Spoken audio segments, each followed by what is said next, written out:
Halo, hari ini gue coba jelasin bagaimana itu op-amp secara simple, nggak pakai turunan rumus yang agak jelimet, yang bikin kita jadi agak susah paham.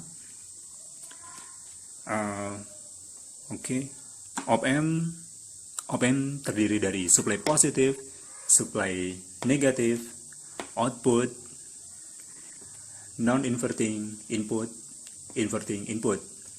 Non-inverting di sini maksudnya kalau lu kasih supply positif di non-inverting input, maka outputnya juga positif, tidak berubah. Kalau lu kasih supply negatif di non-inverting input, maka outputnya juga negatif. Non-invert di sini maksudnya tidak dibalik. Selanjutnya inverting input. Ini sebaliknya. Kalau lu kasih supply positif di inverting input, maka outputnya akan negatif. Kalau lu kasih supply negatif di inverting input, maka outputnya akan positif. Invert di sini maksudnya dibalik outputnya. Selanjutnya, op-amp punya dua rule. Ini yang harus benar-benar dipahami, yang menjadi alasan bagaimana dia bisa bekerja sebagai buffer, bagaimana dia bisa bekerja sebagai amplifier. Rule pertama, no current in atau out from input op-amp. Dikarenakan impedansi yang begitu besar dari input op-amp, kurang lebih itu di atas 2 mega ohm, maka tidak ada arus yang masuk atau keluar dari op-amp. Aplikasi ini nanti bisa dilihat di inverting amplifier.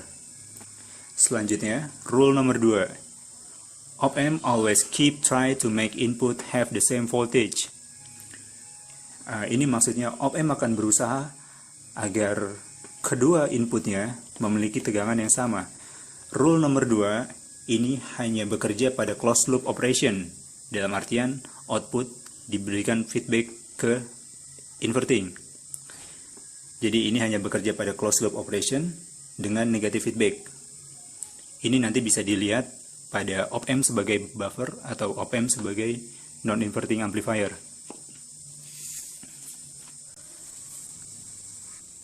Selanjutnya, op-amp sebagai buffer. Tadi op-amp punya dua rule.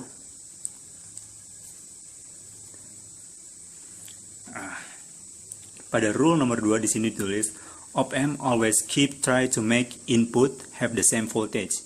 Ini artinya, op-amp akan berusaha untuk membuat kedua kaki input ini mempunyai tegangan yang sama. Dalam artian, kalau kita beri tegangan 5 volt di kaki positif, op-amp akan mendrive tegangan, memberikan output hingga di kaki negatif ini terdeteksi juga 5 volt. Pada rangkaian ini tanpa looping, jika kita beri tegangan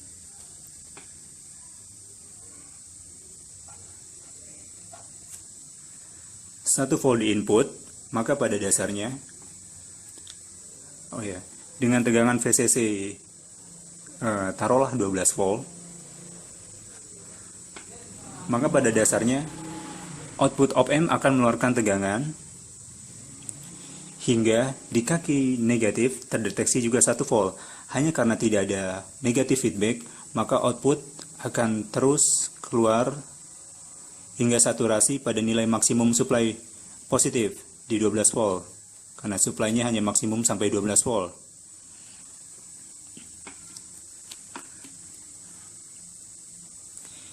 Tapi apa yang terjadi kalau misalkan kita kasih feedback, negative feedback?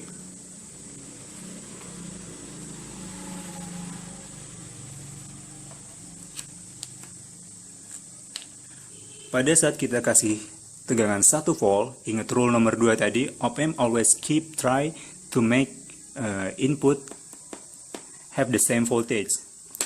Waktu pada saat kita kasih tegangan 1 volt, maka output op-amp akan mengeluarkan tegangan hingga di kaki negatif terdeteksi 1 volt. Saat sudah terdeteksi 1 volt di kaki negatif, maka dia akan saturasi.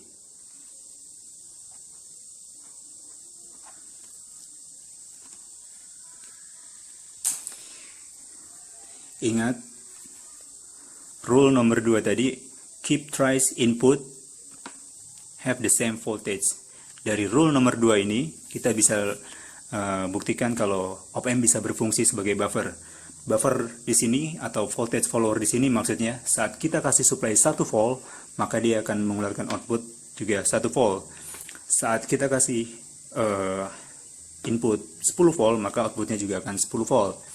Kalau kita mau menggunakan op-amp sebagai buffer, jangan lupa untuk supply-nya selalu diberikan pada non-inverting input. Karena kalau di inverting input, maka hasilnya akan sebaliknya.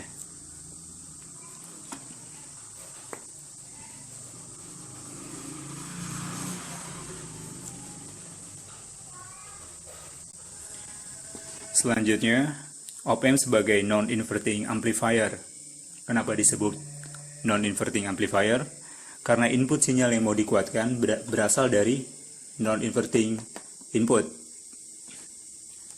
Pada non-inverting amplifier, op-amp bekerja berdasarkan rule number 2. Ingat tadi op-amp punya 2 rule. Rule number 2 yaitu op-amp always try to make these two input have the same voltage. Op-amp akan mendrive tegangan output sehingga tegangan pada kedua input ini mempunyai level tegangan yang sama.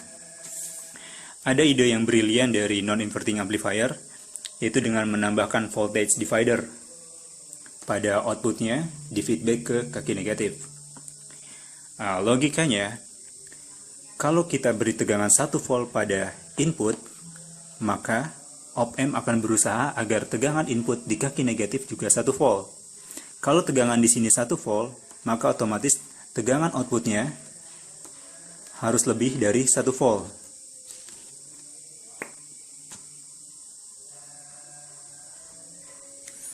Di sini fungsi membagi tegangan sebagai penguat di op-amp. Pada non-inverting amplifier, ada rumus penguatan untuk gain, yaitu sama dengan R1 dibagi R2 plus 1. Jika kita kasih nilai 9 kilo dan 1 kilo, maka didapat penguatan 9 dibagi 1 ditambah 1 sama dengan 10 kali. Artinya kalau kita kasih 1 volt pada input, maka outputnya akan bernilai 10 volt. Ini artinya, pada saat kita beri 1 volt, maka output op-amp akan mendrive tegangan output dan berhenti pada nilai 10 volt. Ingat tadi rule number 2.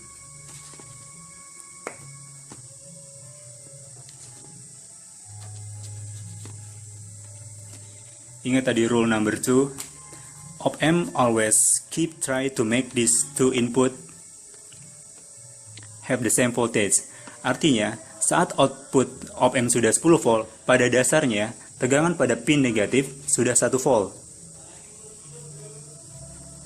Atau sama dengan tegangan input. Nanti bisa kita buktikan dengan pembagi tegangan.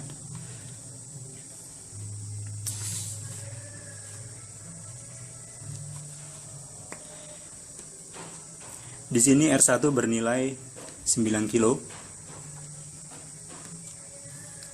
R2 bernilai 1 kilo. Tegangan di kaki negatif adalah tegangan di R2 ke ground. R2 ke ground dengan supply 10 volt. Jadi pada dasarnya, pada saat tegangan output sudah 10 volt, tegangan di kaki negatif sudah 1 volt atau sama dengan tegangan input. Makanya dia berhenti untuk melakukan penguatan. Dengan rumus membagi tegangan biasa, 10 atau tegangan supply dikali R1 1 kilo ohm dibagi R1 plus R2, maka hasilnya sama dengan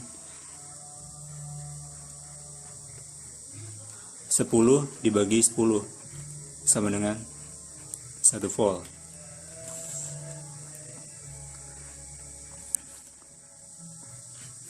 Dari sini terbukti bahwa saat tegangan output sudah 10 volt, karena penguatannya 10 kali lipat, sebenarnya op-amp mendrive hingga tegangan di kaki negatif sama dengan input atau sebesar 1 volt. Jadi pembagi tegangan di sini berfungsi sebagai penguat, atau bisa dibilang dasar penguatannya karena ada pembagi tegangan yang dikopling dari output ke pin negatif, dan juga karena sifat op-amp yang berusaha untuk membuat atau mendrive agar tegangan di kedua inputnya sama.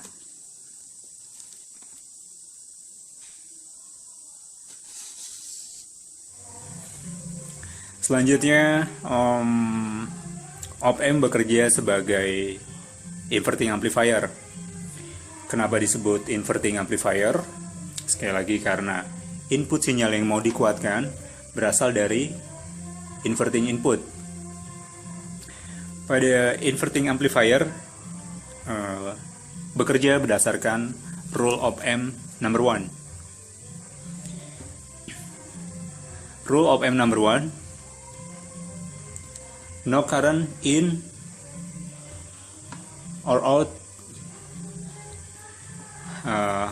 from input of amp. Langsung aja kita kasih contoh. Misal kita kasih tegangan 1 volt.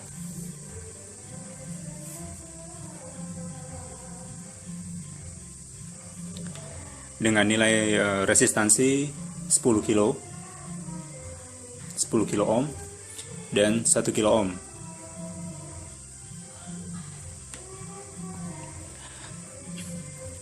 Pada input, karena tegangan 1 volt dan resistivity 1 kilo ohm, maka arus yang mengalir pada R2 akan senilai 1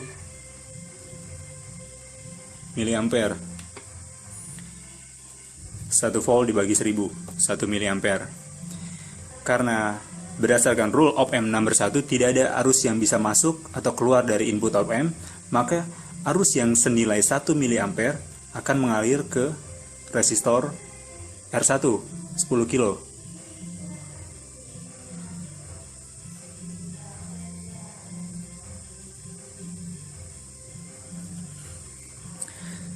Jika kita hitung lagi dengan hukum Ohm, 1 miliampere dikali 10 kilo, maka tegangan pada resistor ini akan senilai 10 volt.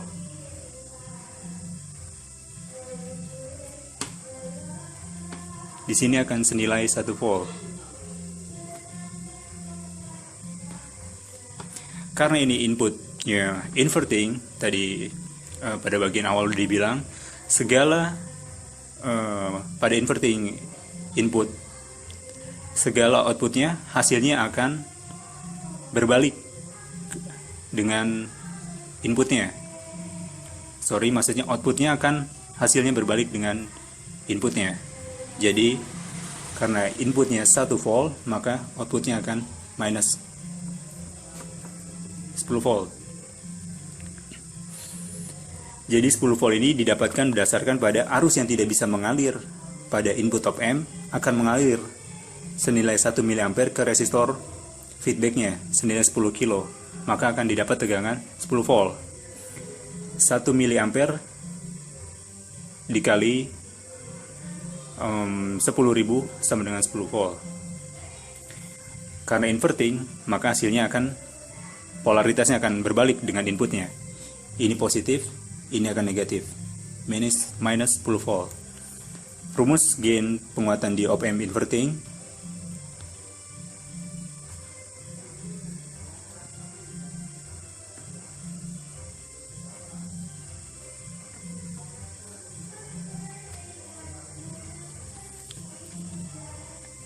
R1 dibagi R2 dikali minus. Oke, sekian. Mudah-mudahan gampang untuk dimengerti. Untuk yang diferensiator, komparator, integrator, nanti insya Allah kalau sempat di video yang berikutnya. Oke, sekian. Terima kasih.